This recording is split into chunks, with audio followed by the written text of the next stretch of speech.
2,000 years ago, more or less, there was a huge disturbance in an open space where something very dramatic had just happened in a neighbouring house.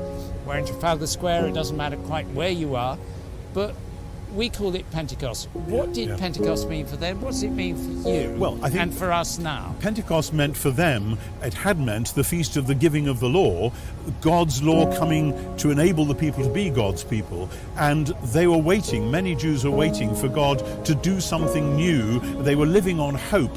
And what we find with the early church is that they still have a hope, but the hope is really suffused now with joy because something has happened, as a result of which the whole world is a different place and they're part of it. And that's a wonderful thing. It calls for great celebration.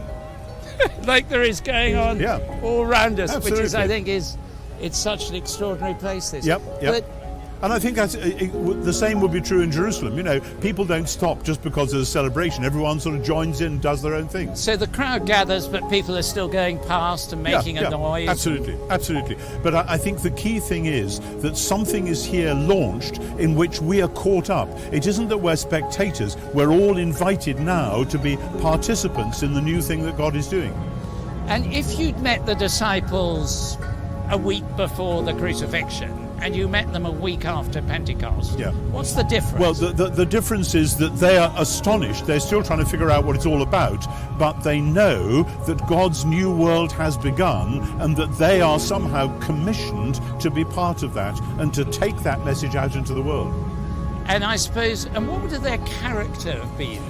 Well, clearly, as we see in the book of Acts, their character has both changed and remained the same. I mean, Peter is still a blustering, blundering chap, but he's now got this new energy and which enables him to see the new things that God is doing. And I think that's having your eyes open to see that God can and does do new things and that you can be part of that is part of what it's all about.